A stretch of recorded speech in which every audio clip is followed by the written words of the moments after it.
আসসালামু আলাইকুম প্রিয় বন্ধুরা, আশা করি সবাই ভালো আছেন। আজকে যে টপিকটি নিয়ে আপনাদের সামনে চলে এসেছি, হাতের লেখা কিভাবে রিমুভ করবেন সেই প্রসেসটি দেখাবো আপনাদের। তো বন্ধুরা, আমরা প্রথমে চলে যাব আমাদের যে ফটোশপ 70 সফটওয়্যারটি রয়েছে, সেই সফটওয়্যারটি ওপেন করে নেব।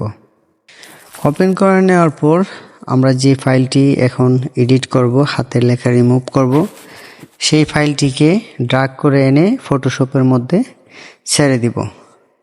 ছেড়ে দেওয়ার পর বন্ধুরা, আমরা এই ফাইলটিকে এখন বড় করে নেব।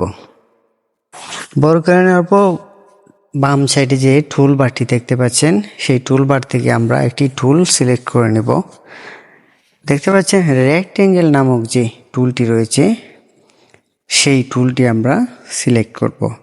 অবশ্য যে কোনো টুল দিয়ে আপনি চাইলে, এখান থেকে অসংখ্য টুল আছে, যে কোনো টুল দিয়ে আমরা চাইলে এখান থেকে হাতের লেখাগুলো রিমুভ করতে পারবো। তো আমরা প্রথমেই রেক্ট্যাঙ্গেল দিয়ে একটি এখান থেকে সমপরিমাণ বক্স নিয়ে নিলাম।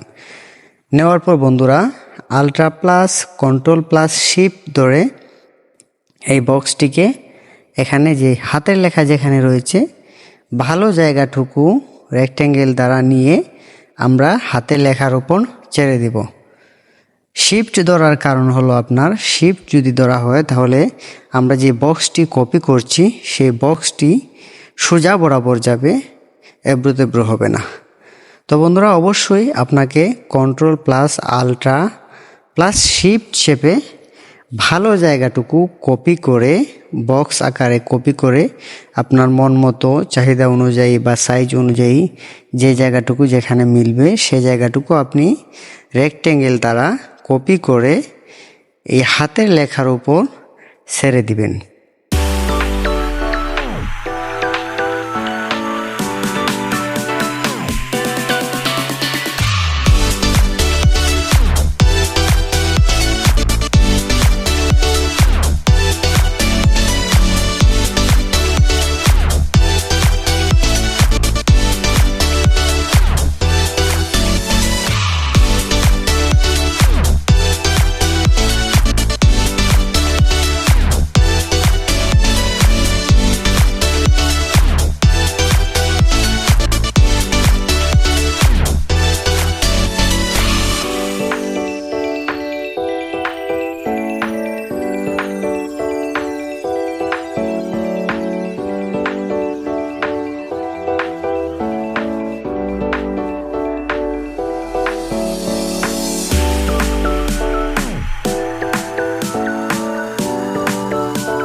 আমাদের উপরের লেখাগুলো দেখতে পাচ্ছেন, খুবই সুন্দরভাবে আমরা মোটামুটি রিমুভ করে ফেলেছি। তো আমরা এখানে যে বক্সের গোড়ের যে অক্ষরগুলো রয়েছে, এগুলো আমরা এই ছোটো করে রেক্ট্যাঙ্গেল টেনে এখান থেকে প্রথমে আমরা দূর থেকে 3টি ঘর মুছে ফেলব। দূর থেকে 3টি ঘর ভালো করে মোছার পর আমরা এই যে ভালো 2টি ঘর রয়েছে, এই 2টি ঘরকে আবার রেক্ট্যাঙ্গেল দ্বারা কপি করে কন্ট্রোল শিফট আল্ট্রা প্রেস করে এখানে আমরা বসিয়ে দেব সমানভাবে মিলিয়ে। তো আপনারা আপনাদের চাহিদা অনুযায়ী সমানভাবে মিলিয়ে বসিয়ে দেবেন। বসিয়ে দেওয়ার পর বন্ধুরা দেখতে পাচ্ছেন সুন্দরভাবে, খুবই সুন্দরভাবে ঘরগুলো বসে যাচ্ছে এবং হাতের লেখাগুলো রিমুভ হয়ে যাচ্ছে। তো এভাবে চাইলে আপনি রেক্ট্যাঙ্গেল দ্বারা আপনার হাতের লেখাগুলো মুছতে পারেন। তাছাড়া এখানে ম্যাজিক টুল রয়েছে, তারপর আপনার পেন টুল রয়েছে, এগুলো দ্বারাও আপনি চাইলে হাতের লেখা রিমুভ করতে পারেন। তারপর আমরা মোটামুটি রেক্ট্যাঙ্গেলের কাজ শেষ হওয়ার পর দেখতে পাচ্ছেন এখানে যে আপনার ব্রাশ টুলটি রয়েছে, আমরা ব্রাশ টুলটি সিলেক্ট করব। সিলেক্ট করার পর আমরা কালারটি ম্যাচ করে নেব। ব্যাকগ্রাউন্ডে যে কালারটি রয়েছে হোয়াইট, সেই হোয়াইট কালারটি নিয়ে আমরা এখন ব্রাশ টুল দিয়ে আমাদের যে ছোট ছোট দাগ বা ছোট ছোট হাতের লেখাগুলো রয়েছে, এগুলো আমরা এখন ব্রাশ টুল দিয়ে রিমুভ করে নেব। আপনি অবশ্যই অপাসিটি এবং লাইটগুলো আপনি আপনার লেখার কালার অনুযায়ী ম্যাচ করে নেবেন। তো আমরা ছোট ছোট হাতের এই দাগগুলো আমরা এই ব্রাশ টুল দিয়ে রিমুভ করতে পারবো। তো আমরা রিমুভ করে আবার রেক্ট্যাঙ্গেল দ্বারা এখান থেকে কন্ট্রোল আল্টার শিফট ধরে আবার যে খালি ঘরগুলো আমাদের মুছে গিয়েছিল সেই ঘরগুলো আমরা পূরণ করে দিব।